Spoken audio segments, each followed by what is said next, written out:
श्रीमद् भगवत गीता। कल हमने आत्मा के बारे में जाना चैप्टर 2 में। आगे चैप्टर 2 के हम कंटिन्यू कर रहे हैं। श्लोक 40। इस कर्म योग में कर्मों के आरंभ का नाश नहीं होता है। इसमें किसी प्रकार ज्ञान अथवा अज्ञान से किए हुए कर्मों के नियम आदि के न पालन होने से कोई दोष अथवा विग्रह नहीं होते। इस धर्म का थोड़ा भी अनुष्ठान महान भय से रक्षा करता है। तात्पर्य: यहाँ पर भगवान श्री कृष्ण अर्जुन को कर्मयोग के रहस्य का उपदेश कर रहे हैं कि किस प्रकार कर्म और योग दोनों साथ साथ हो सकते हैं। श्लोक 41। हे कुरुनंदन, इस कर्मयोग के निश्चयात्मिक बुद्धि एक ही होती है और जिसकी बुद्धि अविनाश्यात्मिक है, एक लक्ष्य की और प्रेरित नहीं है, वह अनंत मार्गों पर अपनाता और छोड़ता है। तात्पर्य: कर्मयोग का मार्ग वैज्ञानिक और सबके लिए एक ही है। उससे निश्चय पूर्वक सद्गुरु शरण में प्राप्त किया जा सकता है। नहीं तो भिन्न भिन्न व्यक्ति पृथक पृथक मार्गों को पकड़ते और छोड़ते रहते हैं। श्लोक 42। हे पार्थ, वेदों के वाद विवाद में लगे हुए अविवेकी व्यक्तियों के लिए वेदों के वाद विवाद अर्थात उनके मंत्रों के अर्थों के संबंध में तर्क वितर्क के अतिरिक्त अन्य कुछ नहीं है। ऐसा करने वालों के बातें पुष्प के समान अलंकृत एवं आकर्षक भले ही हो, किंतु उनसे इच्छित फल की प्राप्ति संभव नहीं है। तात्पर्य: वेद ऋषि प्रणीत ग्रंथ है। उनकी अनेक ज्ञान विज्ञान भरे हैं, जिनके ऋषियों ने अपने समाजीजन्य प्रत्यक्ष अनुभव के आधार पर उच्चरित किया है। ऋषिगण मंत्रों के दृष्टा अर्थात उनमें वर्णित तत्व ज्ञान को समाधि में प्रत्यक्ष देखने वाले होते हैं। इनकी वाणी को आर्ष्य या आत्म प्रणाम कहा गया है, जो सर्वोपरि है। उन वेदों में कथित तत्व ज्ञान के संबंध में बुद्धि के आधार पर वाद विवाद तर्क वितर्क कर उन्हें आकर्षण वाणी द्वारा कथन करना वृक्षों के पुष्पों जैसा आकर्षण भले लगे, किंतु उनमें कार्य साधना रूप फल की प्राप्ति नहीं होती। वृक्षों के फूल सुंदर एवं आकर्षक होते लगते हैं, उनकी भी अपना स्थान है, परंतु उनके फलों द्वारा ही हमारा पूर्ण कार्य होता है। अतः मात्र वेदार्थ विवेचन से हमें लक्ष्य की प्राप्ति नहीं हो सकती है। इसके लिए वेदों के कठिन क्रियात्मक साधन को ग्रहण कर अभ्यास द्वारा अपने लक्ष्य को प्राप्त करना चाहिए, यानी हमें लाइफ में कड़ी मेहनत करनी चाहिए। श्लोक 43। स्वर्ग की इच्छा रखने वाले एवं विविध भोग तथा ऐश्वर्य की प्राप्ति को जीवन के कर्मों का फल समझने वाले व्यक्ति अनेक विषय प्रकार के कर्मों के प्रति आस्था रहने वाले होते हैं। तात्पर्य: कर्म योग की युक्ति से अनिभिज्ञ स्वर्ग भोग तथा ऐश्वर्य रूपी अनित्य सुखों की इच्छा रखने वाले व्यक्ति अनेक विषय कर्मों को करते हैं, जिससे उन्हें बार बार जन्म लेना पड़ता है और उनके द्वारा किए गए विभिन्न कर्मों के फल को भोगना पड़ता है। यहाँ भगवान श्री कृष्ण अर्जुन को यह उपदेश कर रहे हैं कि कर्मयोग की जन्म मृत्यु के बंधन से मुक्त करने का एकमात्र साधन है। इसके अतिरिक्त विविध कर्म स्वर्गवादी विविध दिव्य भोग भले ही प्रदान करे, मोक्ष देने में सर्वथा असमर्थ है। श्लोक 44।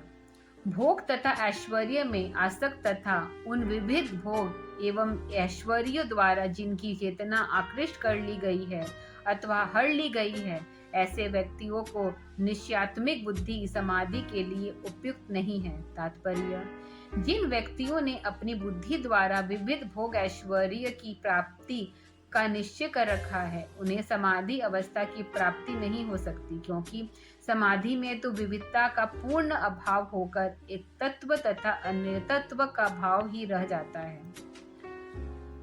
ध्येय मात्र का ही अभ्यास रहे अर्थात दिखाई पड़े और अपना अस्तित्व भी शून्य जैसे हो जाए, वही समाधि है। परमात्मा ध्येय है। समाधि में मात्र उनकी ही दर्शन होता है। अपना अर्थात ध्याता अर्थात आत्मा का अपने अस्तित्व का भान नहीं रहता। ध्याता शून्य नहीं हो जाता, अपितु शून्यमित्व शून्य सदृश्य प्रतीत होता है। जीव ब्रह्म नहीं बन जाता, बल्कि समाधि में ब्रह्मानंद का उपभोग करने में आत्मविभोग होकर अपने आप को भूल जाता है। वहाँ विविधता का भोगेश्वरादि का कोई स्थान नहीं है और न वहाँ उनका अस्तित्व ही है। श्लोक 45। हे अर्जुन, सारे वेद सत्य रज तम इन तीनों गुणों के विषय में अर्थात प्रकृति संबंधी ज्ञान विज्ञान उनमें है। तुम इस तीन गुणों से पृथक हो जाओ। इस प्रकार तुम द्वंद्व अर्थात दुविधा रहित योग क्षेम की चिंता से मुक्त सदा आत्मा तत्व से सत्व से स्थित हो जाओ। तात्पर्य: वेदों में परमात्मा प्राप्ति की साधन के अतिरिक्त अन्य अनेक लौकिक काम्य कर्मों की प्राप्ति के उपाय ऋषियों ने बतलाए हैं। इसलिए चारों वेदों के त्रिगुण विषयों वाला कहा गया है, क्योंकि लौकिक तथा स्वर्गीय भोग ऐश्वर्य प्रकृति के अंदर ही हैं और प्राकृतिक रज सत तम गुणयुक्त है। आत्मा तत्व चेतन एवं सूक्ष्म है। प्रकृति आत्मा में स्थूल है। आत्मा चेतना प्रकृति की ओर प्रभावित होकर प्रकृति रूप हो जाती है, अतः उसे प्रकृति से अर्थात सत्व रज तम गुणों से पृथक कर निचेतन रूप में स्थित करने का उपदेश है। ऐसा करने से ही व्यक्ति निर्द्वंद अर्थात अगर मगर क्यों कैसे आदि दुविधाओं से रहित हो और यथार्थ ज्ञान की प्राप्ति करता है। तब उसे अपने योग क्षेम की चिंता नहीं सताती। वो जो वस्तु अप्राप्त है उसकी प्राप्ति योग है और जो प्राप्त है उसकी रक्षा क्षेम है। श्लोक 46। जिस प्रकार सभी स्थानों में परिपूर्ण जल भर जाने से अर्थात सर्व ओर से परिपूर्ण जलाशय के प्राप्त होने से कूप तड़ाग आदि छोटे जलाशयों का कोई अर्थ यानी प्रयोजन नहीं रह जाता, उसी प्रकार ब्रह्मज्ञानी ब्राह्मण के लिए ब्रह्म प्राप्ति के अनंतर सभी वेदों का कोई प्रयोजन नहीं रह जाता। तात्पर्य: ब्रह्म प्राप्ति में सभी कामनाओं की पूर्ति हो जाती है। ब्रह्मनिष्ठा व्यक्ति अंतकाम को जाता है। अब इसके लिए वेद विहित अनेक कामनाओं की पूर्ति में सहायक विविध कर्मों की कोई आवश्यकता नहीं रह जाती। अतः ब्रह्म प्राप्ति की मानव जीवन का एकमात्र लक्षण होना चाहिए, क्योंकि उस एक ही प्राप्ति में ही सारी चेतनाओं की सतह प्राप्ति हो जाती है। कारण वह ब्रह्म सारी अनेकताओं को धारण करने वाला आधार है। श्लोक 47। हे अर्जुन, तुम्हारा कर्म में ही अधिकार है, कर्म के फलों में नहीं। अतः तुम कर्म के फलों का कारण मत बनो, यानी अपने को उनका कर्ता न समझो और तुम्हारा अकर्तता से भी संग न हो, अर्थात तुम अकर्ण्य अलसी न बनो। इसका तात्पर्य ये है, आप ध्यान से सुनिएगा। जो कर्म हम करते हैं उसका फल हमें अवश्य मिलता है। अच्छे कर्म करो अच्छा मिलेगा, बुरे करो बुरा मिलेगा। यदि हम चाहें कि कर्म तो हम करें और उसका फल हमें न भोगना पड़े तो ऐसा नहीं हो सकता है। ईश्वर कर्म के फल प्रदाता हैं, उसके यहाँ पक्षपात नहीं है। अतः कर्म करने का भी हमारा अधिकार है, फल के भोगने में इच्छा अथवा अनिच्छा करने का नहीं। कर्म का सिद्धांत ही ऐसा है कि उसका फल तुम्हारी इच्छा का निर्भय नहीं है। अच्छे कर्म का फल अच्छा और बुरे कर्मों का फल बुरा। कर्म के कर्ता को भोगना पड़ता है। तुम्हारा यह अधिकार नहीं है कि अच्छे कर्मों का अच्छा फल तुम सदस्य ले लो और बुरे कर्मों का बुरा फल सब मिलने लगे तो तुम यह कहो कि मैं इसे नहीं लूंगा। अतः तुम कर्म के फलों से हेतु अर्थात कारण न बना। अपने को कर्म के फलों के अधीन समझो, उनका अधिनायक नहीं। उक्त श्लोक का अर्थ कुछ विद्वान भाष्यकारों ने निष्काम होकर अथवा फल की इच्छा नहीं रखकर कर्म करना लगाया है, किंतु कर्मफल तो स्वेच्छाधीन नहीं है, अर्थात यह नहीं है कि कर्म का फल हमारे इच्छा अनुकूल मिले, अच्छे कर्म का अच्छा फल मिले और बुरे कर्म का बुरा फल ना मिले। इसी अर्थ में कर्म फल में तेरा अधिकार नहीं है कहा गया है, किंतु कर्म करने में अपने विवेक में अनुसार कर्म के चयन से हमारा अधिकार है कि अमुक कर्म हम करें अर्थात न करें। यह कहना कि तुम्हें कर्म करने का भी अधिकार है, फल प्राप्ति का भी अधिकार नहीं है। कर्म करने में व्यक्ति को हतोत्साहित करना होगा तो उचित नहीं है। कर्म फल प्राप्ति अवश्यंभावी है, यही इस कथन का अभिप्राय है। श्लोक 48। हे धनंजय, तुम योग में स्थित होकर आसक्ति त्याग कर कर्मों को उनकी सिद्धि या असिद्धि में समान भाव रख कर करो। समत्व भाव को योग कहा गया है। तात्पर्य।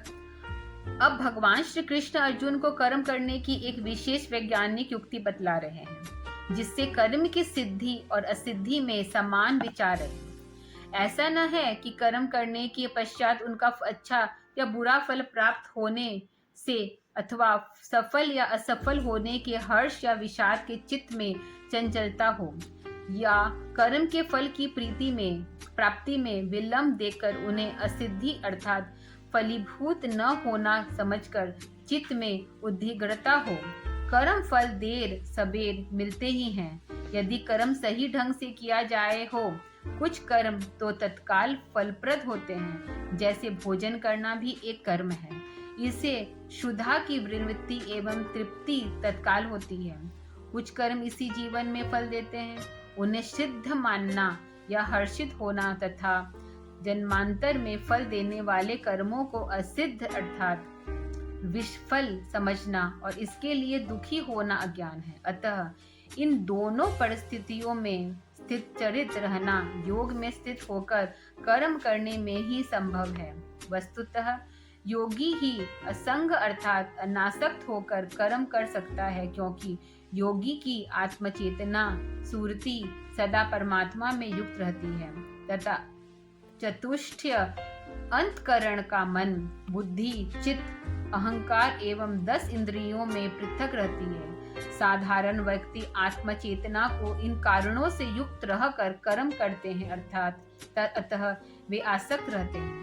योगी आत्मचेतना का इससे पृथक कर उसे परमात्मा से जोड़े रखकर कर्म करते हैं, इसलिए वे अनासक्त रहते हैं। इस वैज्ञानिक रहस्य को सद्गुरु शरणागत ब्रह्म विद्या विहंगम योग के साधन समझ सकते हैं।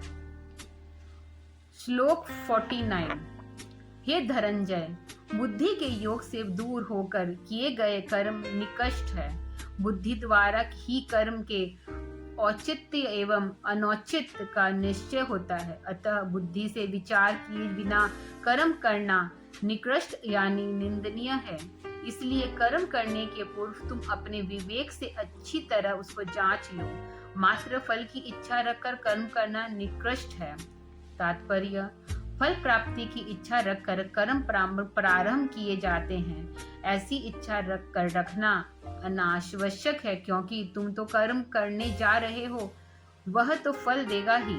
फल की हम इच्छा करें अथवा नहीं, आवश्यक यह है कि हम अपनी बुद्धि की सहायता से निश्चित कर ले कि जो कर्म बिना विचार किए बुद्धि से दूर होकर हम कर्म करेंगे तो वह कर्म